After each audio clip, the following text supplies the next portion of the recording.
Guys, our friends are back. The Game Time app is back, and y'all know how much we love the Game Time app at DCTV, because the Game Time app gives you an opportunity to get last-minute tickets to anything you want, whether it's basketball, football, mixed martial arts, comedy shows. The Game Time app has you. And how about this? Your boy DC is going to help you get $20 off your first purchase by using my promo code DCTV. You know, the last time I used the Game Time app, the boy Luis wanted to go to a UFC fight. And you know how that dude don't be inviting his girlfriend. He needed an extra ticket. So the boy DC got him. I went to the Game Time app, punched that promo code DCTV, saved $20 off, and then save Luis's relationship. So guys, go to the Game Time app right now, download it, use my promo code DCTV, and save $20 off of your first purchase. Game Time, welcome back, my friends. And Luis, your boy loves you. I always got you, baby. Let's get to the video.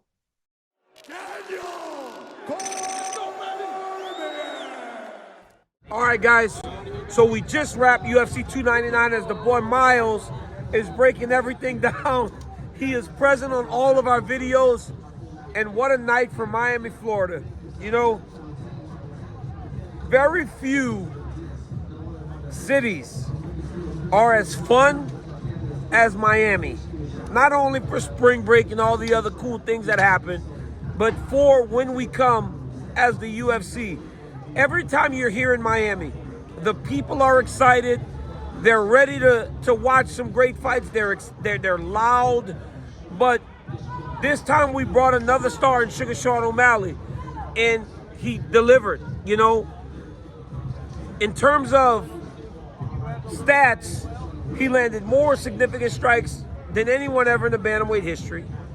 He shut Chito Vera out completely over the course of 5 rounds. He had the biggest gate in UFC history outside of Conor McGregor. He had 20,000 people in here for a bantamweight title fight as the headliner. He's a star. But at the end of the day, for all the flash, all the flair, it doesn't work if he can't fight at the level at which he fought tonight. From the very start of the fight, you could see that we weren't watching the same Sean O'Malley that we saw in Boston. And that was only a few months ago. You know, the guy continues to improve at a rate that is kind of unmatched by many. His angles, his creativity. Chito Vera is a traditionally slow starter, but he starts to build as the fight goes on.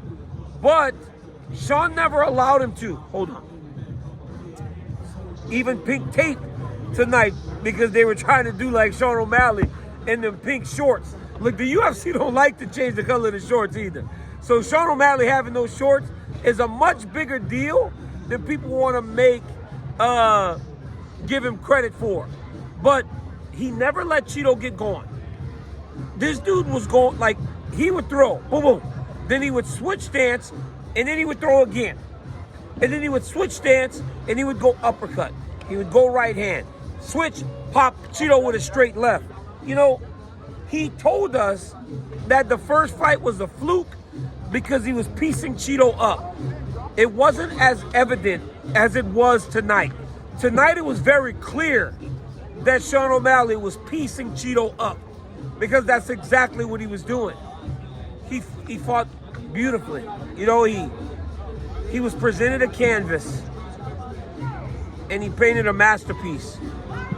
His striking is next level. You know, so many people didn't want to give this kid credit for how good he was, because it felt like he was getting preferential treatment from the UFC.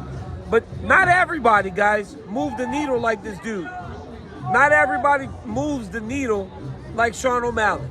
So even if there was preferential treatment, it was because of the company having the foresight to see what Sean O'Malley could be down the line. And now that investment is starting to pay dividends as he shut out Marlon Chito Vera 50-45, 50-45, 50-44. Hats off to Chito. We all knew that he was tough. We all knew that he was durable. But to take the beating that he took tonight really does prove how next level tough Marlon Chito Vera is. That knee that he took early in the fight would have floored anybody. The sound that knee made was so loud in this arena that we were like, oh my goodness, the fight's over. Nope. Chito continued to fight.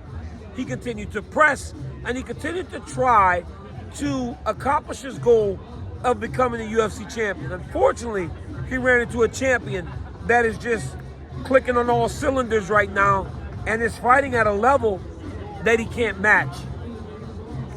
So hats off to the champ, Sean O'Malley. He called out Ilia Topuria.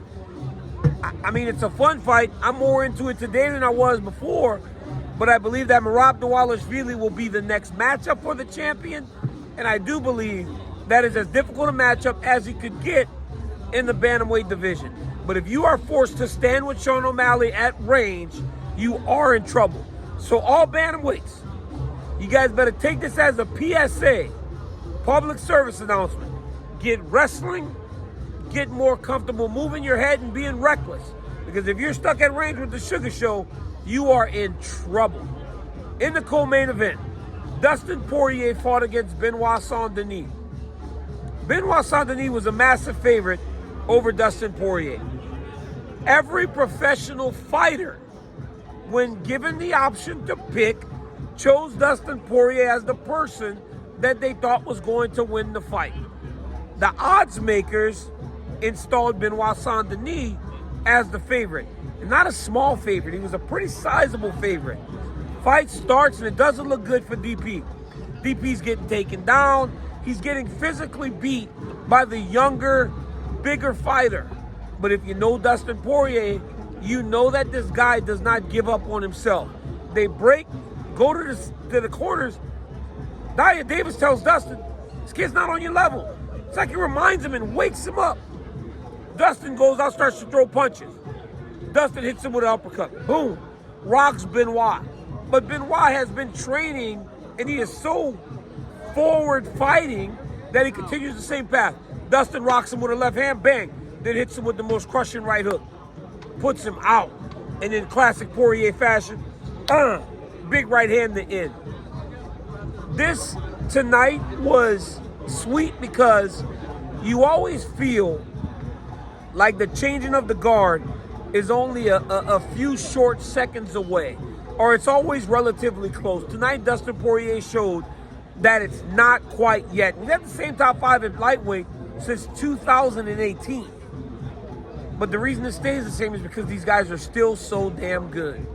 Dustin Poirier proved that he's still that damn good tonight. The question now becomes, what's next? I feel like Dustin's going to find himself in more of these types of fights because he's fought everybody else in the top 5. Honestly, I wouldn't be surprised to see him in there with a guy like Gamrot, who also got a big win tonight over Rafael dos Anjos. Michael Venom Page made his UFC debut, and he fought well. You know, if you've seen Michael Venom Page fight, you know what to expect, so we knew what to expect. What I didn't expect, though, was for him to frustrate Kevin Holland so badly that Kevin looked like he was almost like, fuck, I don't want to really be here. I don't want to do this shit if you're not going to fight me. But I think everybody needs to understand that that is what fighting Michael Venom Page is going to be like in the UFC. His style is so unique, it's so different, that if you aren't prepared for it, you're going to get lost in the sauce. That's what we call it, lost in the sauce. You get lost looking at him, dancing, shimmying, doing all this other stuff, the whole time he's hitting you with right hands. Jack Della Maddalena had the biggest win of his career tonight against Gilbert Burns. It looked like it was going bad for him. And then he got back to his feet, and he got the finish. That was big for Jack Della because it showed that even when he's dealt adversity, he can get through it, he can adjust, and he can get the job done. And his call out was amazing. I'm sitting next to Sean Shelby, and I said, wow, Sean, that makes your job easy. Nobody calls out Shavkat. He goes, nobody. He goes, Jack Della, Shavkat, that would be a fun fight. I said, absolutely. Now, I don't know if it's going to happen, but that would be an amazing fight. Petr Yan got back in the win column by beating Song Yadong. He got pushed, he got tested, but Petr Yan still shows that he's viable in the 135-pound weight class. Jailton Almeida's 15-fight win streak is over. Curtis Blades was able to get back to his feet in round 2 and land some brutal back hammer fist to finish Jailton Almeida. It was amazing. Congratulations to Maycee Barber, Mateus Gamrot, Kyler Phillips, the Matrix, looked amazing tonight. Philip Lenz, Michelle Pereira, who fought an amazing fight. And how about the Spain? 6'7", 87-inch reach. We thought that it was impossible for him to replicate those quick finishes once he got to the UFC. He had won 3 fights in 19 seconds. What did he do? He got Josh Parisen out there in 18 seconds. A young, exciting heavyweight prospect is exactly what we need in the UFC. Guys, overall, UFC 299 was an overwhelming success. It is one of the best fight cards of the entire year whenever the UFC comes to Miami, and I will never, ever miss it. But at the end of the day, the Sugar Show reigns supreme, and he is still the bantamweight champion of the world, and he seems very comfortable in that role.